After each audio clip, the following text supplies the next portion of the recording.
दोस्तों, धरती पर पाए जाने वाले जानवरों में हाथी के बाद सबसे बड़ा स्तनपायी जानवर गैंडा ही है।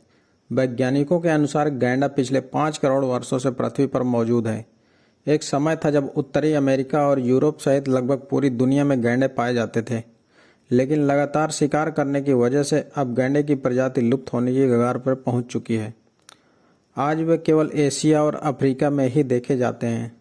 आइए जानते हैं गैंडे के बारे में कुछ आश्चर्यजनक रोचक तथ्य।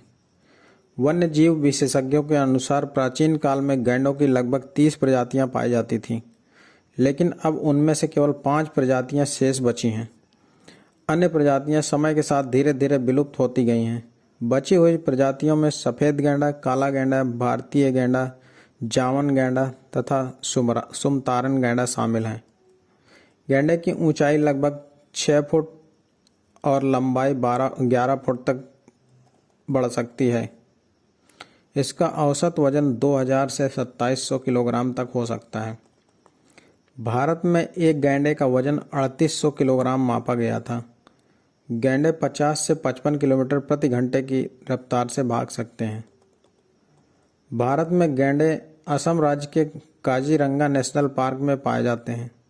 भारतीय गैंडे की 2/3 आबादी यहीं मिलती है।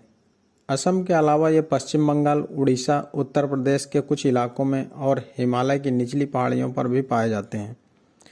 भारत के अलावा एशिया में गैंडे पाकिस्तान, म्यांमार, नेपाल और चीन के कुछ हिस्सों में मिलते हैं।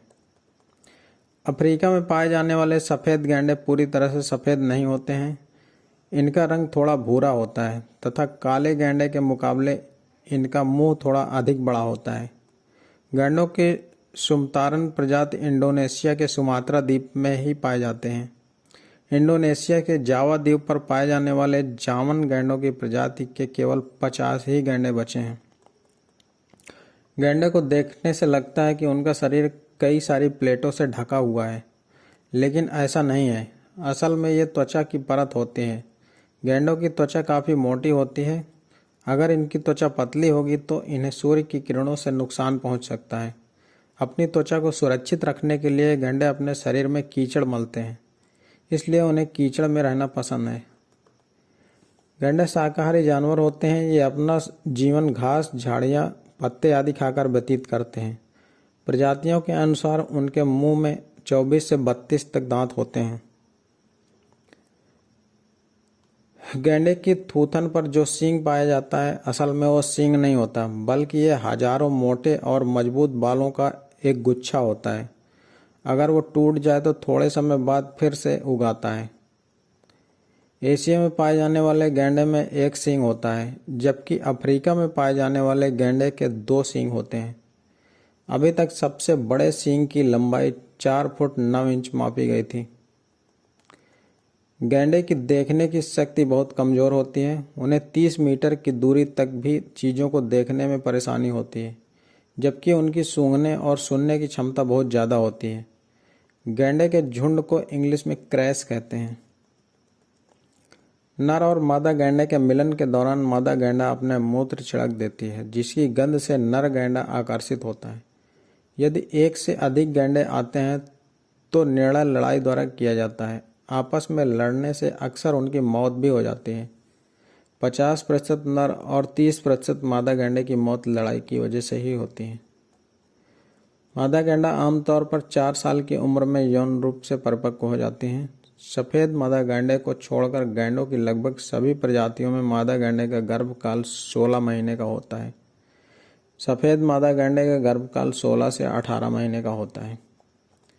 मादा का गर्भकाल पूरा होने के बाद एक बार में केवल एक ही बच्चे का जन्म होता है। जन्म के बाद गैंडे के बछड़े 3 साल तक अपनी मां के साथ ही रहते हैं। जन्म के 40 दिन बाद बच्चे के सींग निकलने लगते हैं। मादा गैंडा हमेशा बच्चे की देखभाल करती है तथा शावक 1 साल तक अपनी मां का दूध पीते हैं। काले गैंडे का जीवन काल 35 से 50 वर्ष के बीच होता है, जबकि सफ़ेद गैंडे का जीवन काल 40 से 50 वर्ष के बीच होता है। गैंडे ज़्यादातर अकेले रहना पसंद करते हैं, जबकि सफ़ेद गैंडे समूहों में रहते हैं। पृथ्वी पर जितने भी प्राणी हैं, उनमें गैंडा ही एक ऐसा प्राणी है जो आग से नहीं डरता, बल्कि उनके सामने चला जाता है। इंसानों की तरह गैंडों को भी हर दिन 8 घंटे की नींद की ज़रूरत होती है। गैंडा खड़े होकर और बैठे बैठे दोनों स्थितियों में सो सकता है। इस जानवर के बारे में कहा जाता है कि यह हमेशा अपना मल एक ही जगह पर त्यागता है। गैंडे अपने क्षेत्र को चिन्हित करने के लिए अपने गोबर का उपयोग करते हैं। गैंडे की त्वचा बहुत मजबूत होती है, इसलिए प्राचीन काल में कवच, ढाल और हथियार बनाने के लिए गैंडे के चमड़े, सींग और मजबूत हड्डियों का उपयोग किया जाता था। पुरातत्व से स्पष्ट है कि ढाल, तलवार, कवच आदि बनाने में गैंडे के मजबूत चमड़े का व्यापक रूप से उपयोग किया जाता था।